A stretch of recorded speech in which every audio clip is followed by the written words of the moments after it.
কি হলো বাবু? আপনাকে আজকে সকাল থেকে কেমন যেন দুঃখী লাগছে। কি হয়েছে আপনার? দুঃখ নয়, দুঃখ নয়। আমি একটা সিদ্ধান্ত নিতে চলেছি। সেই সিদ্ধান্তটা নিয়ে সংশয়ে আছি। ভাবছি সিদ্ধান্ত নেওয়াটা ঠিক হবে কিনা। কি সিদ্ধান্তের কথা বলছেন? আমাকে একটু বলা যেতে পারে? আসলে আমি ভাবছিলাম আমার এই যে এত অর্থ সম্পত্তি, বড় বাড়ি, সমস্ত কিছু ছেড়ে বিভাগী হয়ে যাব। আপনি কি বলছেন বাবু? এটা আবার কেমন ধরনের সিদ্ধান্ত? কেন, তোর কি সিদ্ধান্তটা পছন্দ হয়নি? একদমই না বাবু। আপনি যদি এসব জিনিস ছেড়ে দেন, তাহলে আমাদের গ্রামের কত বড় ক্ষতি হবে আপনি বুঝতে পারছেন না। ক্ষতি হয়ে যাবে বলছিস? তা কি ধরনের ক্ষতি হবে? বাবু, আপনি যে আমাদের গ্রামের জন্য এত কিছু করছেন, সবকিছু নষ্ট হয়ে যাবে। কেন, তোরা তো আছিস। তোরা এসব দেখভাল করবি। তোদের যা মন চায় তাই করবি। না বাবু, আপনি হলেন এই গ্রামের কর্তা। আপনার সিদ্ধান্ত নেওয়ার ক্ষমতা আছে। আপনার সিদ্ধান্ত অনুযায়ী আমরা সকলে কাজ করি। আপনার মতো সিদ্ধান্ত আমরা কেউ নিতে পারবো বলে তো মনে হয় না। সেটা বললে তো হয় না। তোদের কাউকে তো দায়িত্ব নিতে হবে। দায়িত্ব তো নিচ্ছি বাবু, কিন্তু মাথার উপরে একজন বড় কর্তা থাকা উচিত। আপনি হলেন আমাদের বড় কর্তা। আপনি এসব উল্টোপাল্টা চিন্তা মাথায় আনবেন না তো বাবু। আসলে কি জানিস তো, ছোটবেলা থেকেই এই অর্থ সম্পত্তির মাঝে বড় হয়েছি। মাঝে মাঝে আমারও দেখতে মন চায় গরিব মানুষেরা কি করে তাদের জীবনযাপন করে। আপনি গরিব মানুষ কোথায় পাবেন আমাদের গ্রামে? আপনি কি আমাদের গ্রামের কাউকে গরিব থাকতে দিয়েছেন? প্রত্যেকেই এই গ্রামে খুব আনন্দে থাকে। প্রত্যেকেই নিজের সংসার খুব ভালোভাবে চালাচ্ছে। তাই? তাহলে তো খুবই ভালো। তাহলে তুই কি বলতে চাইছিস? আমি কি আমার এই বাড়ি ছেড়ে যাব না? বিভাগী হব না? একদমই না বাবু। আপনার যা ইচ্ছা আপনি আমাকে বলবেন। আপনার সব ইচ্ছা আমি পূরণ করে দেব।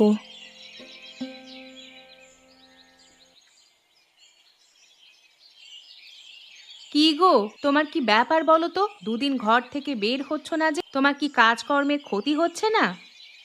ধুত্তেরি, প্রতিদিন ইটভাটা যেতে ভালো লাগে না। লোক রেখে দিয়েছি, তারা যা পারে করুক গে। সে কি, তোমার নিজের কাজের প্রতি এত অনীহা কিসের? অনীহা নয় গিন্নি, সব সময় কি একই কাজকর্ম করতে ভালো লাগে? এই মাঝে মাঝে তো অন্য কোথাও বেড়াতে যেতে মন চায়। সেটা আমারও কথা। আমারও মনে হয় মাঝে মাঝে কোথাও বেড়াতে যাই, কিন্তু কোথায় যাব তা খুঁজে পাই না। চলো একবার আমার শ্বশুর শাশুড়ির সাথে দেখা করে আসি, কিছুদিন থেকে তারপর আসবো।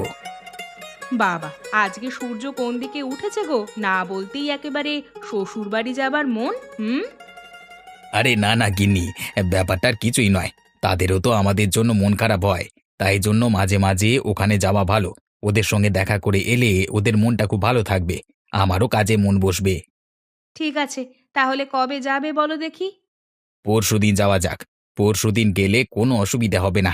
আমি তাহলে একবার ভাটায় গিয়ে লোকগুলোকে সমস্ত কাজকর্ম ভালো করে বুঝিয়ে দিয়ে আসবো। তারপর আমরা কিছুদিনের জন্য ঘুরতে বেরোবো, কেমন? শোনো না, যাবেই যখন বলছো, তাহলে বাবা মার জন্য কিছু জিনিসপত্র কিনে নিয়ে গেলে হতো না? সে আমি ধুতি আর শাড়ি কিনে নেব, তোমাকে চিন্তা করতে হবে না।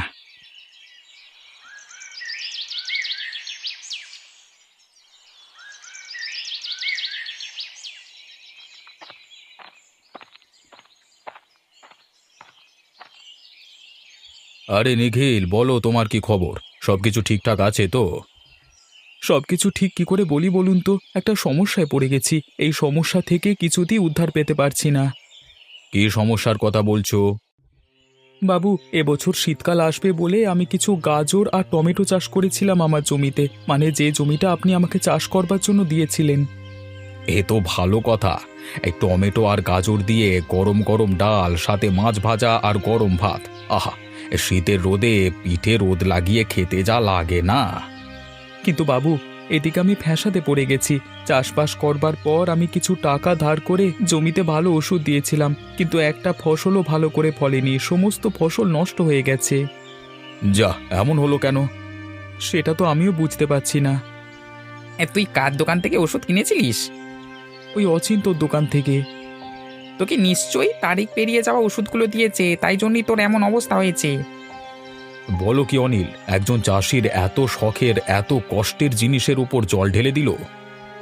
বাবু, এর আগেও এমন ঘটনা ঘটেছে। তবে সেই ওষুধ জমিতে পড়বার আগেই অনেকে সাবধান হয়ে গেছে। তবে অচিন্তর দোকানে এসব ঘটনা ঘটছে, বুঝলেন? এ তো ভালো কথা নয়।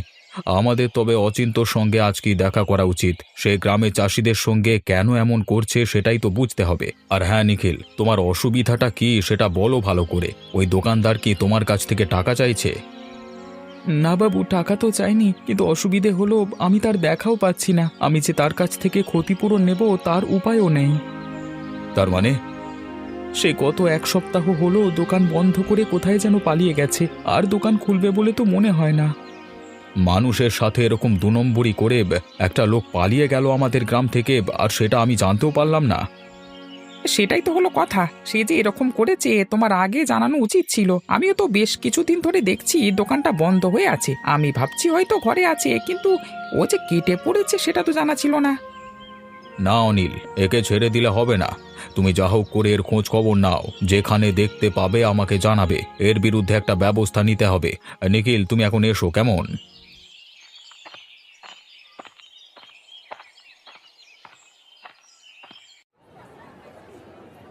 আরে খেয়ে যান, একদম সুস্বাদু টক ঝাল নোনতা ফুচকা খেয়ে যান। একদম দারুণ খেতে ফুচকা, একবার ফুরিয়ে গেলে আর পাবেন না। তাড়াতাড়ি খেয়ে যান, সঙ্গে তেঁতুল জল ফ্রি। যত পারবেন ফুচকা খান, টাকায় মাত্র 2টো। খেয়ে যান, ফুচকা খেয়ে যান। এই তো, এইভাবে ছদ্মবেশে থেকে আমার এই ব্যবসাটাকে ধীরে ধীরে চালিয়ে নিয়ে যেতে হবে। ওষুধের দোকানের নামটা এতদিন খারাপ হয়ে গেছিল, যে কোনো সময় অবিনাশবাবুর কাছে আমার নামে নালিশ গেলে আমার গর্দান নিত। ঠিক সময় কেটে পড়ে ভালোই করেছি। আরে চলো চলো গিন্নি, এখন অনেকটা পথ যেতে হবে, খিদেটাও লেগেছে বেশ। খিদে কি তোমার একারই পেয়েছে নাকি? আমারও তো পেয়েছে। তুমি আমাকে তাড়া দিও না তো, এই বলে দিলাম। আমাকে ধীরে ধীরে যেতে দাও। আরে দিদিমণি, দাদাবাবু, খেয়ে যান, তাড়াতাড়ি খেয়ে যান, ফুচকা খেয়ে যান। দেখো, ওখানে একজন ফুচকা বিক্রি করছে। চলো না, আমরা গিয়ে ফুচকা খেয়ে আসি। তুমি খেয়ে পেছো নাকি? এই খালি পেটে কেউ ফুচকা খায়? কিচ্ছু হবে না। আমি বুড়ো বেলায় কত ফুচকা খেয়েছি। চলো না গো। আচ্ছা চলো চলো, তোমাকে খাইয়ে আনি। আমি কিন্তু খাবো না, আমাকে জোর করবে না। আচ্ছা বাবা, করবো না, তুমি চলো। আসুন আসুন দাদাবাবু, দিদিভাই, আসুন আসুন। বলুন আপনাকে ক টাকার ফুচকা দেব? টাকায় কটা করে দিচ্ছেন? টাকায় 2 পিস। একটু কম হয়ে যাচ্ছে না? কি করব দাদাবাবু, জিনিসপত্রের বাজারে যা দাম, ফুচকা তৈরি করতে অনেক টাকা খরচ হয়ে যায়। তাই জন্যই তো দাম করে রেখেছি। আচ্ছা আচ্ছা, অত দাম দর করতে হবে না। তুমি আমাকে এখন দিয়ে দাও। দিদিমণি আর অপেক্ষা করতে পারছে না দাদাবাবু, আমি বরং ওনাকেই দিয়ে দিই, কেমন? কি গো, কি রান্না করব বলো? এভাবে বসে থাকলে হবে? যা করবে করো, আমি কিছু বলতে পারছি না। অনিল কোথায় গেল? তাকে তো দেখতে পাচ্ছি না। তাকে একটু কাজে পাঠিয়েছি, অনেকক্ষণ গেছে, দেখা যাক কখন ফিরে আসে। অনিল আমাকে বলছিল তুমি নাকি বলেছো সমস্ত কিছু ছেড়ে বিবাগী হয়ে যাবে। হঠাৎ এ কথা কেন মনে হলো? আরে আমি মাঝে মাঝে আর কি করি। আসলে কি জানো তো, অনেক সময় বিভাগী হলে অনেক কথা জানা যায়। কার মনে যে কি আছে, কে কি কাজ করছে সেটাও জানা যায়। এই দেখো না, যেমন বাবু, বাবু, আমি চলে এসেছি বাবু। আরে অনিল, এসো এসো। তা বলো, কি খবর পেলে? হ্যাঁ, সে দোকানও যেমন ছেড়েছে, ঘরও ছেড়ে দিয়েছে। আশেপাশের লোক কিছু বলতে পারলো না কোথায় গেছে। তার মানে এই যাত্রায় শাস্তির হাত থেকে ও বেঁচে গেল, তাই তো? সেরকমই তো মনে হচ্ছে বাবু। কি হয়েছে বলো তো? আর বলবেন না গিন্নিমা, অচিন্ত বলে একটা লোক ভেজাল ওষুধ বিক্রি করতে গিয়ে ধরা পড়েছে। অনেকের জমিতে ফসল নষ্ট হয়ে গেছে, তো সেই লোককে এখন আর খুঁজে পাওয়া যাচ্ছে না। এই গ্রামে এখনো এরকম বদমাইশি লোক আছে? বাবুন, বাবু থাকতেই এরকম বদমাইশি করছে। বাবু আবার বলছিলেন নাকি সবকিছু ছেড়ে বিবাগী হয়ে যাবেন। তাহলে বাবুর অনুপস্থিতিতে কি কাণ্ডটাই ঘটাতো, বুঝতে পারছেন? ওর মাথায় যে মাঝে মাঝে এরকম চিন্তা করতে কে আসে সেটাই তো বুঝতে পারি না। তোমার যখন কিছু ভালো লাগছে না, তখন নতুন কিছু করবার চেষ্টা করো। গ্রামের উন্নয়নের জন্য তো আরো অনেক কিছু করা যায়, সেসবের ব্যবস্থা করো। গ্রামের অনেক বাড়িতে এখনো পর্যন্ত খাবার জল ঠিকমতো পৌঁছায়নি। সে খবর কি তোমার কানে যায় না? না গিন্নি না, আসলে আমি একটু বিশ্রাম নিতে চাইছিলাম। কোনো বিশ্রাম নেই। ওপরওয়ালা তোমাকে মানুষের ভালো করবার জন্য পাঠিয়েছেন, আর তুমি ভালো করবে এটাও জানি। আমি আর কোনোদিন যদি এরকম কথা শুনেছি তাহলে দেখবে খুব খারাপ হয়ে যাবে।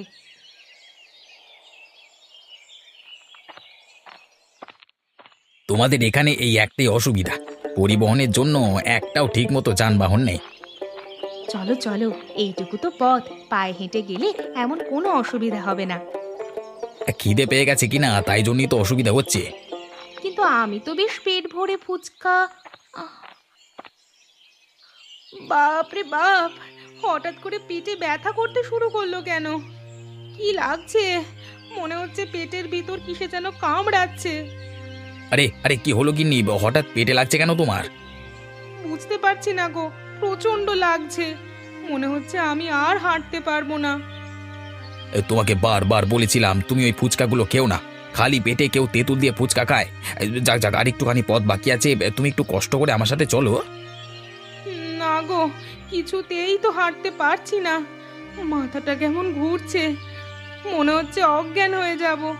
আর যে পারছি না, আমার কি কষ্ট হচ্ছে গো।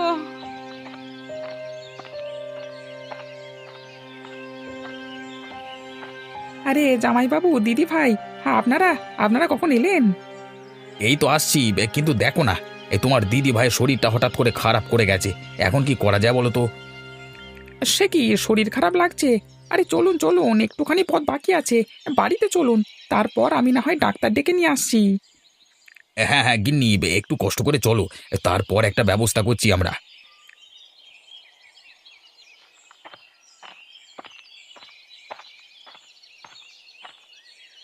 কই গো গিন্নি, কোথায় গেলে? আমি ক্ষেত থেকে ফিরে এলাম। এসো, কি ব্যাপার বলো তো? কোনো কাজকর্মের সন্ধান পেলে কি? না গো, সেরকম কিছুই পেলাম না। আসলে আমি মন থেকে মেনে নিতে পারছি না যে আমার কৃষি জমি নষ্ট হয়ে গেছে। তুমি বুদ্ধিহীনতার কাজ করছো। তুমি যখন কারো দোকান থেকে ওষুধ কিনে আনছো, তাহলে সেটা দেখে নেওয়া দরকার ছিল। ভুল যে আমি করেছি সেটা আমি বুঝতে পারছি গিন্নি, কিন্তু আমাকে যে আজকে এই দিন দেখতে হবে সেটা আমি কল্পনাও করতে পারছি না। ওসব কথা বাদ দাও, ঘরে এসো, কিছু খেয়ে নেবে। আমার গলা দিয়ে কি কিছু নামবে গিন্নি? তুমি এসো, জোর করে হলেও দুটো খেতে হবে, না খেলে মাথায় কোনো রকম বুদ্ধি আসবে না।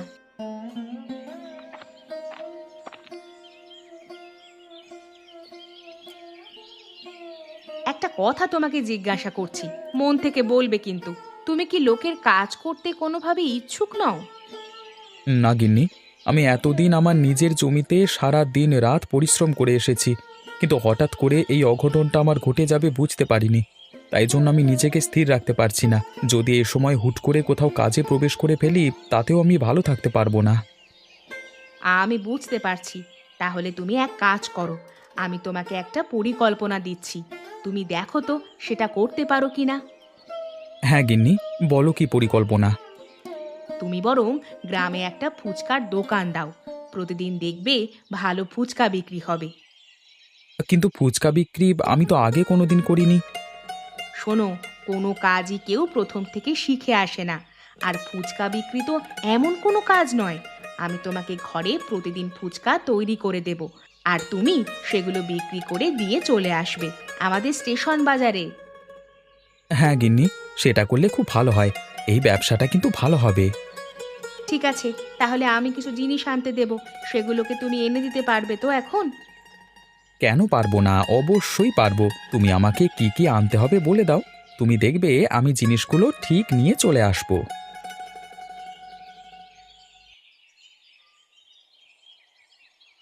কি বুঝছেন ডাক্তারবাবু, কি হয়েছে আমার মেয়েটার?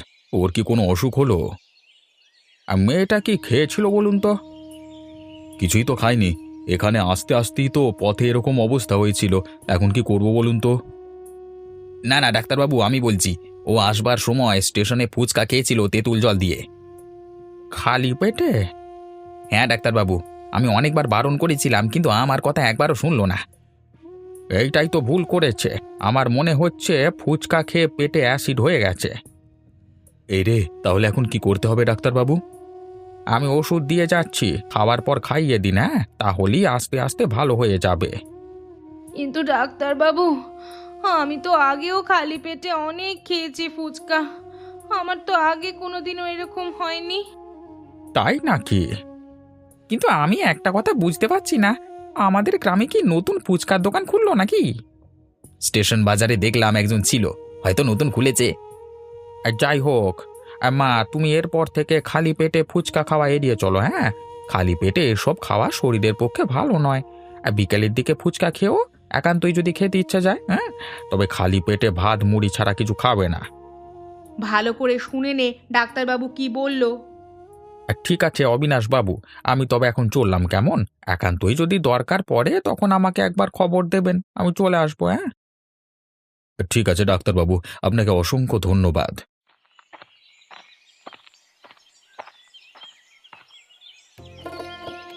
এই যে গিন্নি, তুমি যে যে জিনিসপত্র আমাকে আনতে বলেছিলে সমস্ত জিনিসপত্র আমি নিয়ে চলে এসেছি। এবার তুমি ভালো করে ফুচকাটা তৈরি করো দেখি। শোনো, শুধু এই জিনিসগুলো আনলেই হবে না, তুমি তেঁতুলের ব্যবস্থা করো। এখন তেঁতুল আমি কোথায় পাই বলো দেখি? কার কাছে তেঁতুল পাবো? তেঁতুল ছাড়া কি ফুচকা খাওয়া যাবে না? ফুচকার আসল মজা তেঁতুল জলে। তেঁতুল জল ছাড়া ফুচকা ভালো লাগে না। তাহলে একটা কাজ করা যায়, আমাদের স্টেশন বাজারে ওখানে একটা বড় তেঁতুল গাছ আছে, একটু বেরিয়ে গিয়ে সেখান থেকে কয়েকটা তেঁতুল পেড়ে নিয়ে আসা যায়। তুমি তাহলে সেটাই করো, কয়েকটা তেঁতুল পেড়ে নিয়ে চলে এসো। আচ্ছা গিন্নি, আর কিছু লাগবে নাকি? আর কিছু লাগলে তোমাকে বলে দেব, তুমি আপাতত তেঁতুল পেড়ে নিয়ে চলে এসো।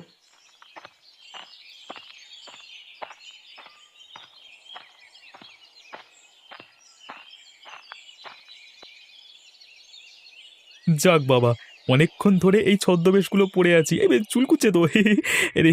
এখনই ছদ্মবেশটা খুলে এই তেঁতুল গাছের নিচে একটু শুয়ে পড়া যাক, তারপর না হয়।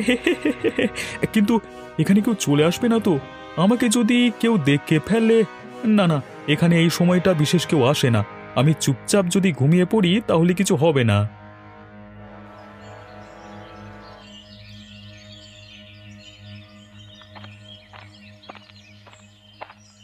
দুপুরবেলায় তেঁতুল গাছের কাছে কেউ থাকবে বলে তো মনে হচ্ছে না। দু চারটে টবাটপ পেরে নিয়ে চলে আসি।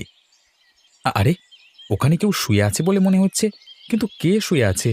লোকটাকে একটু চেনা চেনা মনে হচ্ছে, একটু কাছে গিয়ে দেখি তো।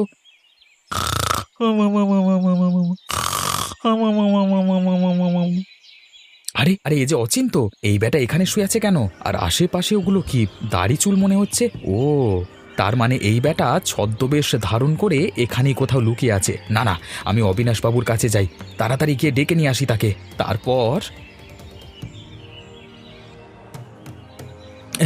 অবিনাশ বাবু, অবিনাশ বাবু ভেতরে আছেন? তাড়াতাড়ি একবার বেরিয়ে আসুন বাবু। আরে আরে, কি হলো নিখিল, তুমি এইভাবে হাঁপাচ্ছ কেন?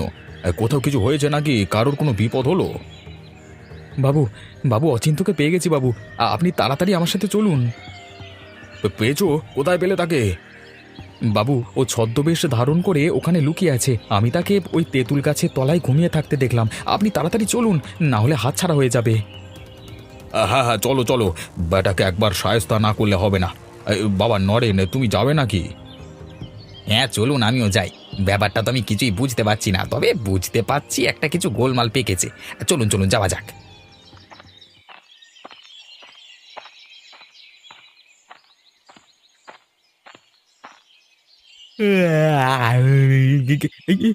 কি আপনারা কে প্রভু? ভালো করে চেয়ে দেখ উল্লুক। আরে বাবু বাবু, আপনি আপনি এখানে কি করছেন? তুই কি ভেবেছিস জাল ওষুধ বিক্রি করে তুই এখান থেকে পার পেয়ে যাবি?